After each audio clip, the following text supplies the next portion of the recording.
Hi everyone! We'll be exploring Activity 23.2 from Unit 4 in Springboard for this video. Activity 23.2 is population growth. We are going to create an exponential function to fit population data and interpret values in an exponential function. The population of Nevada since 1950 is shown in the table in the My Notes section. Number 1 says graph the data from the table. If you look at the year, that's going to be your X value, and the resident population is the Y value. So on the year 1950, the population was 160,083. Then you move over to the year 1960 and plot the population there. Move over to 1970 and plot the population at 488,738. Of course, these dots are going to be estimates. It's not going to be exact.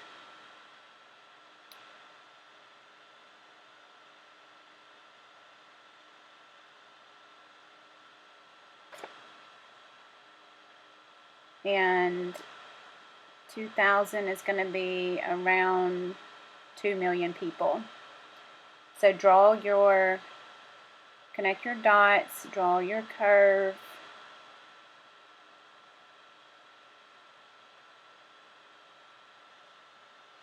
And you will see on number 2 it says use the table and the graph excuse me, to explain why the data are not linear. See, it curves, it's not a straight line. So there's not a constant rate of change there.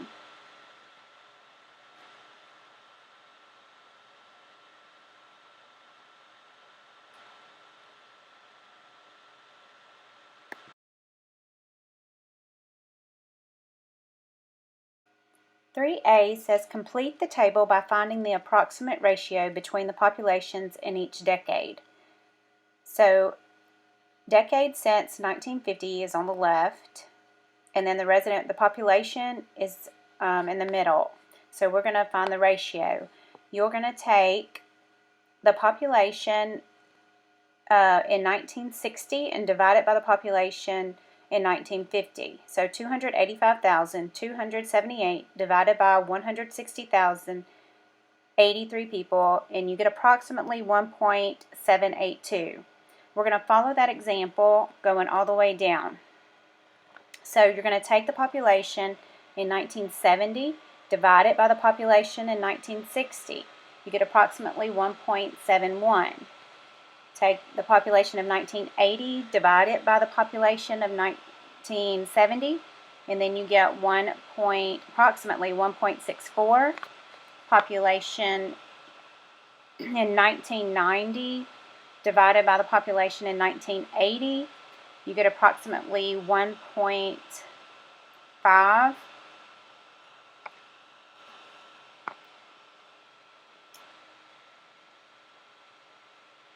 When you take the population in year 2000, which is 5 decades since 1950, divide it by the population 4 decades since 1950, and you get approximately 1.68.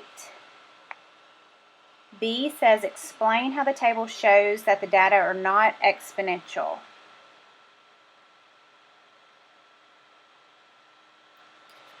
There's not a constant factor. They're close, but it's not the same. So the data are not exactly exponential, but the shape of the graph resembles an exponential curve. Also, the table in item 3A shows a near constant factor. These suggest that the data are approximately exponential. Use exponential regression to find an exponential function that models the data. Exponential regression is a method used to find an exponential function that models a set of data. 4 says using a graphing calculator to determine the exponential regression equation to model the relationship between the decades since 1950 and the population.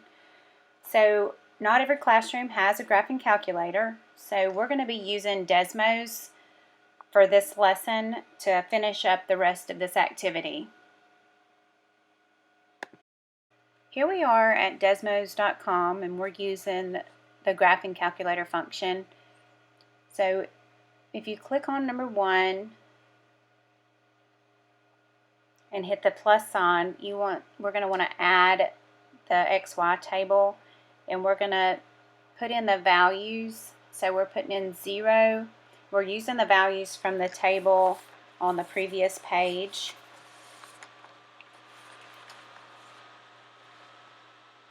The decade since 1950 and the resident population. So we're just re-entering those values here. And Desmos is going to plot those for us, but we're going to have to change the sizing of the graph so we can see them all.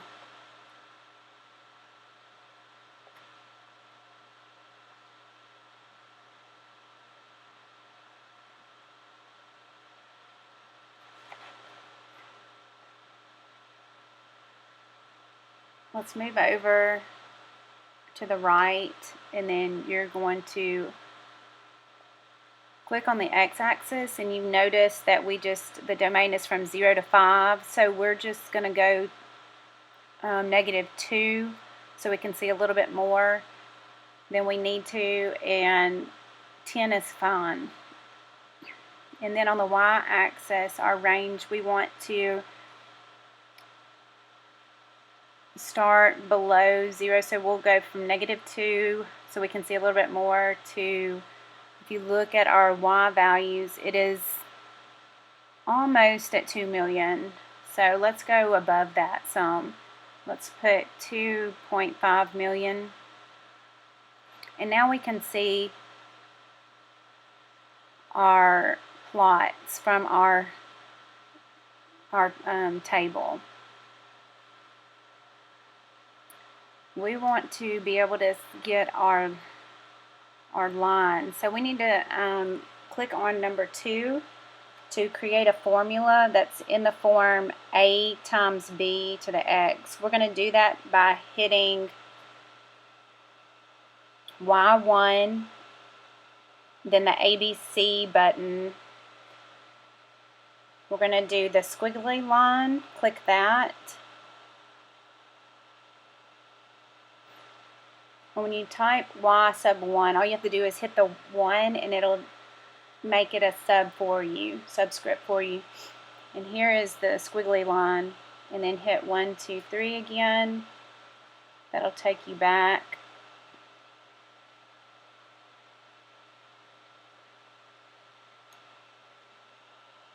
My computer is kind of running a little bit slow. And so you hit A times B, and then the exponent button, and click on X, and then go back and hit 1. What this does is it uses regression to create a formula that models the points you put in for X1 and Y1. But the form is going to be in this form right here.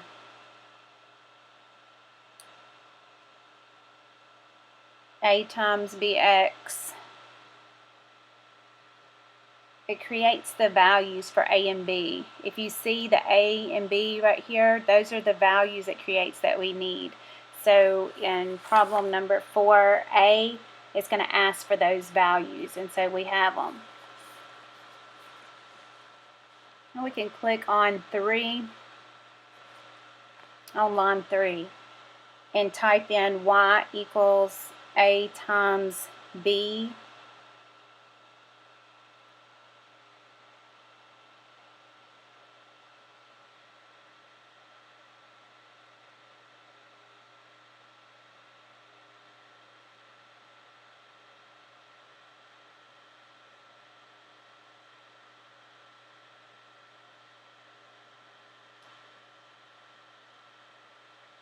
hit the exponent button again and just type in x.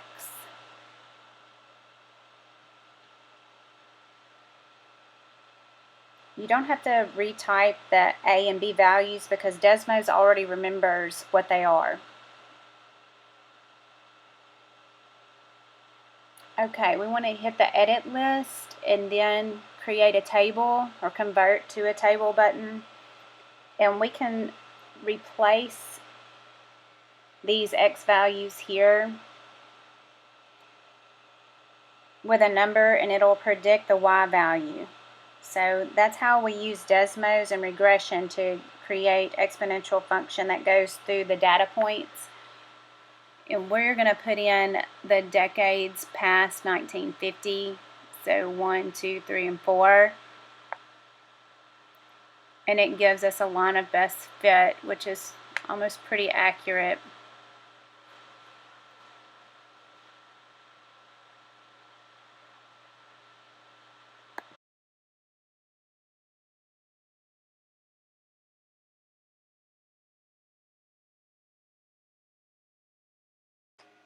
Okay, on 4A, the calculator returns two values, A and B, like we saw in Desmos. So we're going to write those values below, and we're going to round A to the nearest whole number and B to the nearest thousandths if necessary, which I didn't do on here, but we can just round it whenever we start working on it. So A is going to be equal to 182,753, and B to the nearest thousandth would be 1.61.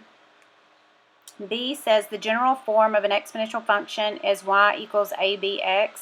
Use this general form and the values of A and B from part A to write an exponential function that models Nevada's population growth.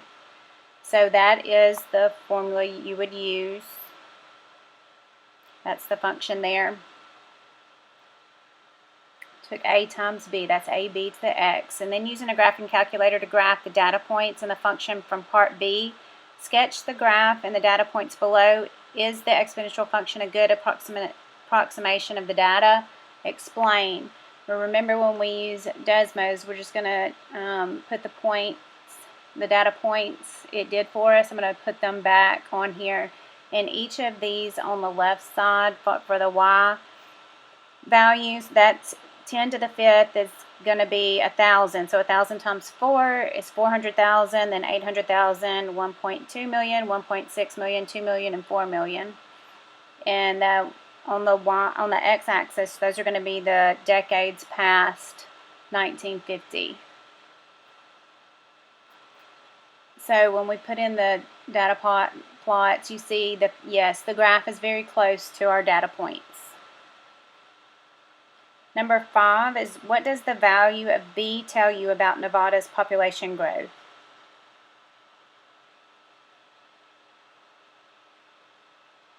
So if you look back up at B, and we had 1.61, and you remember our formula is, if you can remember in the past, it's 1 plus. So the rate is really, when you move the decimal 2 places, it creates 61%. Number 6, interpret the value of A in terms of Nevada's population. How is this value related to the graph? So the value of A is the approximate population at year 0 in 1950 when the data set begins. On the graph, this value corresponds to the y-intercept. Number 7 is, what do the domain values represent? Those are the decades since 1950. Number 8, what would the x-intercept represent in terms of Nevada's population? And does the graph have an x-intercept? Does it? Nope, it doesn't. The x-intercept represents the year in which the population of Nevada is 0. At a negative value of x, or in some year prior to 1950, it is possible that the population of Nevada was 0. However, the graph does not have an x-intercept because there's no value of x for which the function is equal to 0.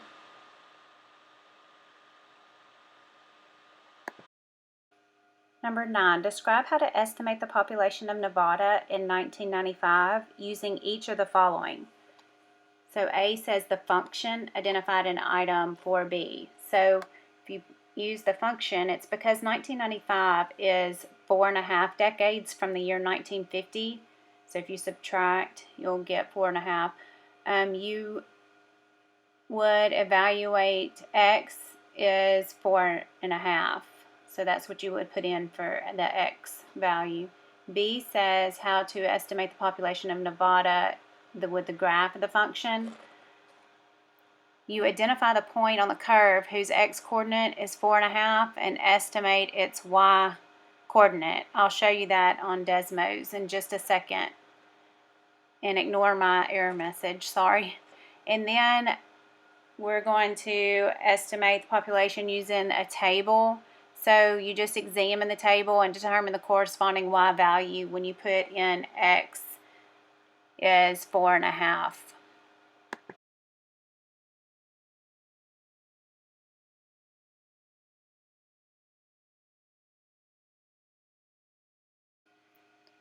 So right here, when you go back to Desmos, you can insert, you can take out any values you put in, and then you can put in whatever value that you want for X. So they are asking for 4.5 decades past 1950.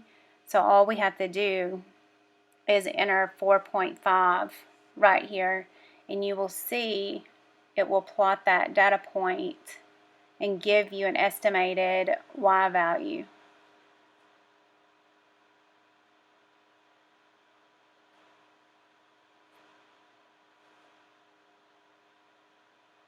So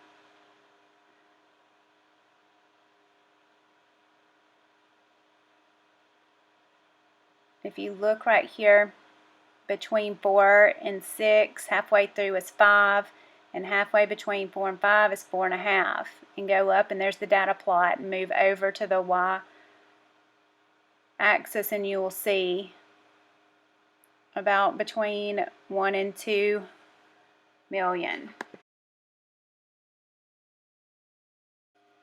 Okay, number 10, estimate the population in 1995. Which method did you use and why? Like I just showed you on Desmos, it showed us that the population in 1995 was about 1.5 million, so 1,567,941 to be more accurate.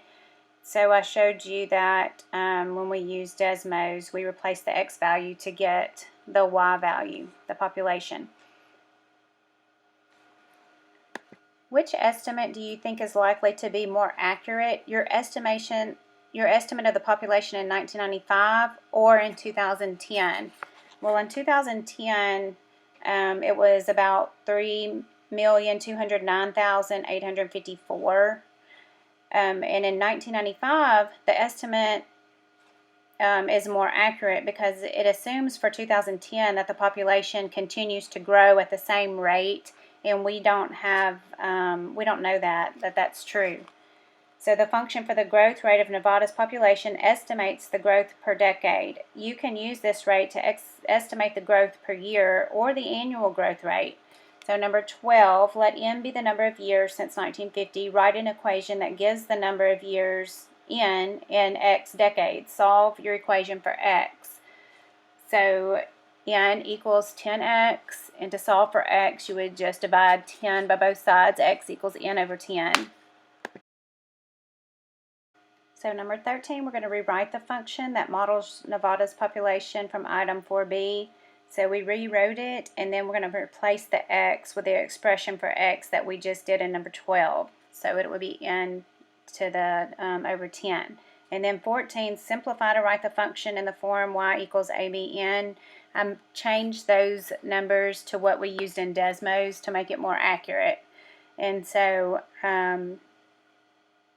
1/10 is 0.1 is going to be the exponent. So if you work that out, you will get 1.049 to the nth power. What is the approximate annual growth rate of Nevada's population, and how do you know? The decimal portion of the value of b in y equals abx represents the approximate growth rate. So Nevada's population grew approximately 5% per year if we rounded it. See right on number 14 where we had 1.049. If you move the decimal 2 places to the right, you'll get about 5%. And number 16, to find the approximate population of Nevada in 2013, what value should you use for n? And explain it. Well, you should use 63 because the number of years from 1950 to 2013 is 63 years. They're not asking for the decades right there. So 17, use the function from item 14 to find the approximate population of Nevada for the year 2013. So we're going to use the same function and just plug in 63 for the amount of time, and you get approximately 3,721,519 people. In 18, it says compare the approximate population for 2013 that you found in item 17 to the approximate population you found for 2010 in item 11. Does your estimate for 2013 seem reasonable? Why or why not? Well, yes, it does, because the population is increasing. So the 2013 estimate should be greater than the 2010 estimate, because 3,721,519 is greater than 3,209,854.